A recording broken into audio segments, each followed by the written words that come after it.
আসসালামু আলাইকুম সবাইকে। আশা করি আপনারা সবাই ভালো আছেন। আলহামদুলিল্লাহ আমরাও ভালো আছি। আজকে দেখেই বুঝতে পারছেন আজকে আমের রেসিপি হবে। হ্যাঁ, আসলেই আজকে কাঁচা আমের টক ঝাল মিষ্টি আমসত্ত্ব তৈরি করব। বাজারে এখন অনেক কাঁচা আম পাওয়া যাচ্ছে, সেই সঙ্গে রোদও আছে মাশাআল্লাহ। এখনই পারফেক্ট সময় টক ঝাল মিষ্টি আমসত্ত্ব তৈরি করার। এর জন্য আমি এখানে আমগুলো ভালোভাবে ধুয়ে নিব। আর আমসত্ত্ব ছোট বড় সবাই খুব পছন্দ করে। আর আমার মেয়েও খুব আমসত্ত্ব পছন্দ করে। ও বলছিল, আম্মু তুমি কি করছো? আমি বলছি আমসত্ত্ব বানাবো। ও তো খুব খুশি।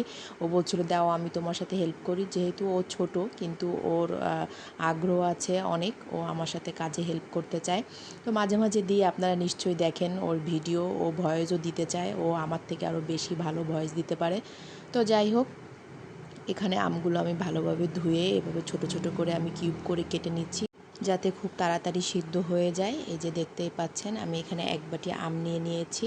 আর এখন একটা পাত্রের মধ্যে আমি এই আমের কিউবগুলো দিয়ে দিব এবং পরিমাণ মতো একটু পানি দিয়ে ঢাকনা দিয়ে ঢেকে দিব সিদ্ধ হওয়া পর্যন্ত। আর যেহেতু ছোট ছোট করে কাটা, সিদ্ধ হতে বেশি একটা সময় লাগবে না। প্রায় 10 মিনিটের মতো সময় লেগেছে আমার আমগুলো সিদ্ধ হতে। এরপরে একটা খুন্তির সাহায্যে আমগুলো আমি চেপে দেখছিলাম সিদ্ধ হয়েছে কিনা। তো মাশাআল্লাহ আমার আমগুলো পারফেক্টলি সিদ্ধ হয়ে গিয়েছে। দেখেই বুঝতে পারছেন যে খুন্তি দিয়ে চাপ দিলেই এইভাবে গলে গিয়েছে এবং এই পিউরিটা ঘন হয়ে এসেছে।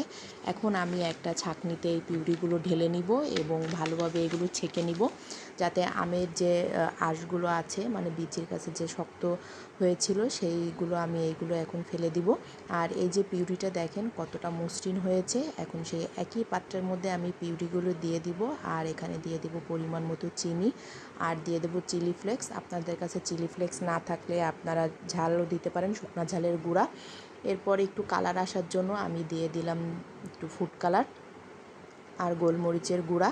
আপনারা চাইলে কালারটা স্কিপ করতে পারেন। একটু দেখতে কাঁচা আমের একটা কালার আসবে, যার কারণে আমার এই ফুড কালারটা দেওয়া।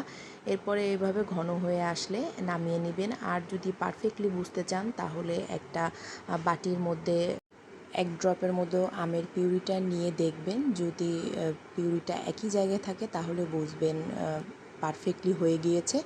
এরপরে আমি পিউরিটা একটু ঠান্ডা করতে দিয়েছি। আর এদিকে একটা স্টিলের প্লেটে আমি তেল ব্রাশ করে নিচ্ছি এবং সেই পিউরিটা ঢেলে প্লেটের চারি সাইড থেকে এইভাবে ছড়িয়ে দিব। একটু পাতলা থাকে আমসত্ত্বটা, এর জন্য এভাবে একটু পাতলা করে দিতে হবে। আর সূর্যের যে তাপ, রোদের যে তাপ, তাতে মনে হচ্ছে একদিনেই হয়ে যাবে আমসত্ত্বটা। তো এই যে আমি রোদে দিয়ে আসলাম এবং অপেক্ষা করব একদিনের জন্য। তো এই যে এখন মনে হচ্ছে আমার আমসত্ত্বটা হয়ে গিয়েছে। দেখতেই পাচ্ছেন প্লেট থেকে উঠে আসতেছে আমসত্ত্বটা। এভাবে আস্তে করে তুলে নিলাম। এই যে পারফেক্টলি আমার আমসত্ত্বটা হয়ে গিয়েছে। ছোট ছোট করে কেটে নিলাম। তো আজকে আমার আমসত্ত্ব রেসিপিটা আপনাদের কেমন লেগেছে অবশ্যই কমেন্ট করে জানাবেন। আজকের ভিডিওটা ছিল এই পর্যন্তই। সবাই ভালো থাকবেন। আল্লাহ হাফেজ।